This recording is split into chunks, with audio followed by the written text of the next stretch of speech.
ملائے جا رہے تھے، جفی ڈالی جا رہی تھی، ویلکم کیا جا رہا تھا، پھر اس کے بعد اچانک یہ معاملہ ہوا تو بڑا افسوسناک ہے۔ اچھا سمیع ابراہیم صاحب، آپ وہاں پر فیلڈ کے اندر سارا دن ہم نے آپ کو دیکھا، موجود رہے، کور کیا تمام تر صورتحال کو۔ یہ اچانک ہم نے دیکھا کہ آپریشن کا فیصلہ ہوا اور جو بشرا بی بی تھی اس وقت یہ کلیم کیا جا رہا ہے کچھ لوگوں کی جانب سے کہ انہوں نے گاڑی سے چھلانگ لگانے کا بھی فیصلہ کیا۔ ڈی چوک میں 26 نومبر کو کیا ہوا سر؟ لاشیں، خون گرد پھرتے ہوئے دیکھے اپنی آنکھوں سے، آپ نے کیا کیا دیکھا اور کبھی سوچا بھی تھا یہ کچھ ہو جائے گا؟ یہ کبھی نہیں سوچا تھا کہ اپنے ہی لوگوں پہ اس طرح گولی چلے گی، بڑا افسوس ہوا سب دیکھ کے۔ میں وہاں پر تھا، ایک میلے کی سی حالت تھی بڑی، وہاں پہ اسٹال لگے ہوئے تھے، فیملیز آ جا رہی تھیں، کوئی ان میں دہشت گرد نہیں تھا، کسی کے ہاتھ میں کوئی ویپن نہیں تھا۔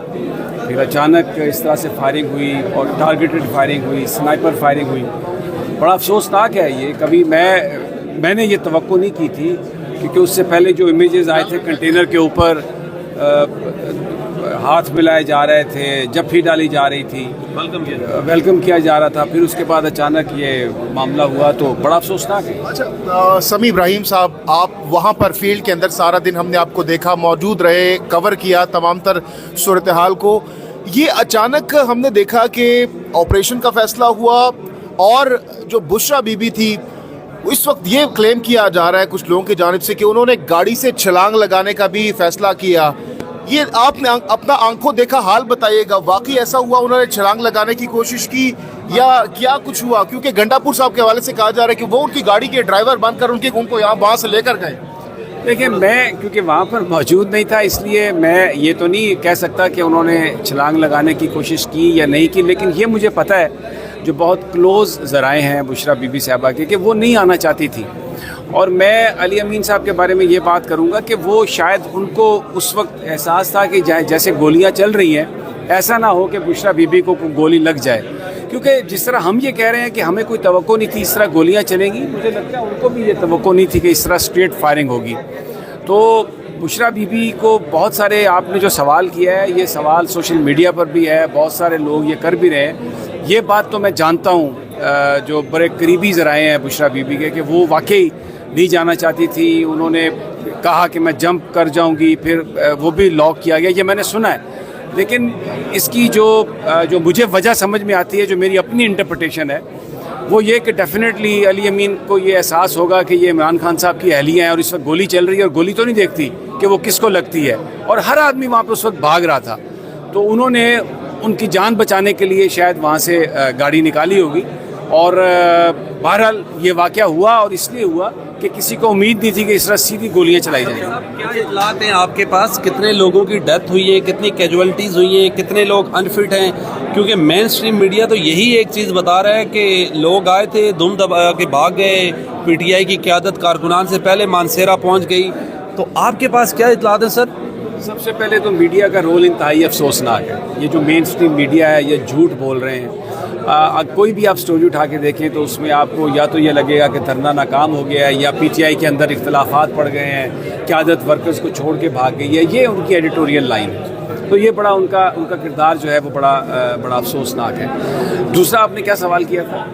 کتنی کیجویلٹیز؟ اچھا دیکھیں، جو میرے پاس اطلاع ہے کہ میں کنفرم اطلاع کی بات کروں گا، 3 باڈیز جو تھیں وہ پولی کلینک میں تھی اور 7 باڈیز جو تھیں وہ پمز میں تھیں، اور سینکڑوں کے لحاظ سے تقریباً 100 سے زیادہ لوگ جو تھے وہ زخمی تھے۔ لیکن امپورٹنٹ بات یہ ہے کہ جو ہلاکتیں ہوئیں اور جو زخمی آئے وہ سارے گن وونڈ سے آئے، سب کو گن کی گولی کے ان کو زخم تھے، گن شاٹس تھے۔ تو اس کا مطلب یہ ہے کہ گولیاں چلائی گئی، اور جو پولیس کے لوگ، جو اہلکار جو بتایا جا رہا ہے، یا ریجرز کے جو زخمی ہوئے ان کو گن وونڈز نہیں تھے۔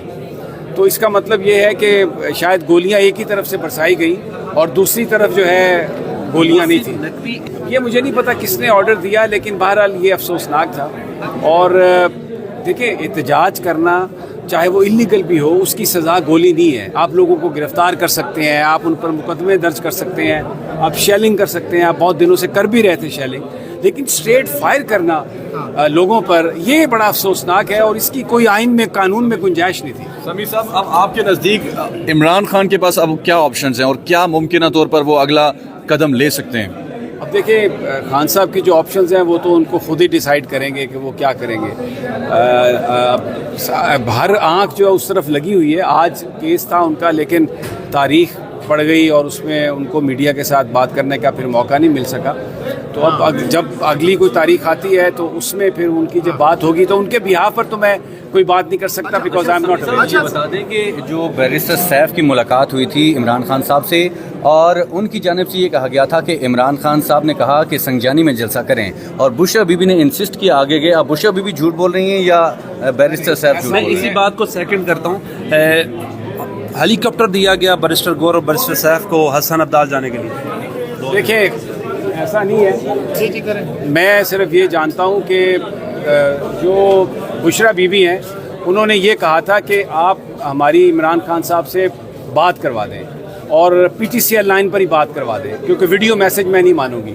تو وہ انہوں نے بات نہیں کروائی. ادروائز انہوں نے ریفیوز نہیں کیا. تھوڑا شک تھا کہ یہ واقعی پیغام ہے یا نہیں. جس عمران خان کو آپ جانتے ہیں ان کے ساتھ آپ کے کلوز تعلق رہا ہے تو کیا رد عمل ہوگا خان صاحب کو جب معاملات پتہ چلیں گے؟ آپ جس عمران خان کو رد جانتے ہیں عمل یہی ہے کہ وہ بالکل سر نہیں جھکائیں گے.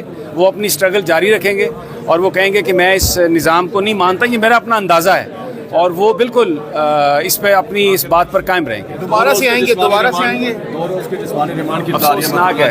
افسوسناک ہے. یہ کواش ہونا چاہیے تھا, ڈسچارج ہونا چاہیے تھا. بڑا افسوسناک ہے یہ جھوٹا فریولس مقدمہ. یہ والے دوبارہ بھی آئیں گے آپ کے خیال میں جس طریقے سے قیادت نے ان کو چھوڑا ہے؟ مجھے لگتا ہے کہ اب یہ قیادت جو ہے نا یہ تو بیچ میں آؤٹ ہے. یہ تو صرف ڈائریکٹ عمران خان اور ورکرز کی آپس کی بات ہے. But let's see. متی اللہ جان کے حوالے سے جو آج جج صاحب کے ساتھ مکالمہ ہوا اس میں تو یہ کہہ رہے تھے کہ صحافی ہیں اس بنیاد پر کیا جائے, لیکن ہمیں تو لگ رہا ہے کہ اس طرح یہ ان کو پکڑ کر گرفتار کرنے کے بعد دیگر صحافیوں کے لیے راہ ہموار کی جا رہی ہے کہ مستقبل میں اگر کسی بھی کی زبان بندی کرنی ہو تو یہ طریقہ کار اپنایا جائے. بالکل حیدر, میں ایگری کرتا ہوں. اور بدقسمتی کی بات ہے کہ جو صحافتی تنظیمیں ہیں, ہماری وکلا کی تنظیمیں ہیں, وہ اپنا کردار جو ہے وہ لوز کر چکی ہیں اور اس پہ وہ میں سمجھتا ہوں کہ وہ جس طرح سے ان کو فور فرنٹ پہ آنا چاہیے تھا. آج بھی سارے رپورٹر دوست آئے ہیں اور بہت بڑی تعداد میں آئے ہیں. یہ ایک رپورٹر جو ہے وہ ایک دوسرے کی امداد ہوتا ہے, ایک دوسرے کا کور ہوتا ہے. اگر جو وکلا جب اٹھائے گئے, ہماری وکلا تنظیموں نے خاموشی اختیار کی, ان کی پارٹیاں دیکھی, ان کی ایفیلیشن دیکھی. حالانکہ ہماری ایفیلیشن جو ہے بار کے اندر وہ کالا کوٹ اور کالی ٹائی ہوتی ہے. تو اسی طرح صحافیوں کا قلم جو ہے وہ آپ کی ایفیلیشن ہے, اس کے اوپر لوگوں کو کھڑا ہونا چاہیے. اور میں سمجھتا ہوں کہ یہ وقت ہے وکلا اور صحافیوں کو اکٹھے ہو کے جدوجہد کرنے کا, ورنہ ہم سارے ایک ایک کر کے مارے جائیں گے اور ہمارے لیے کوئی آواز اٹھانے والا بھی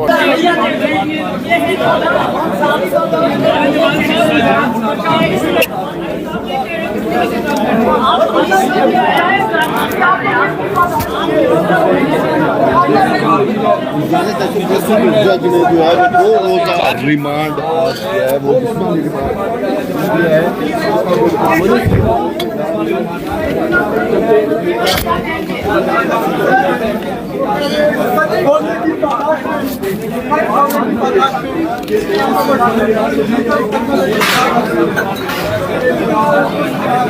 نہیں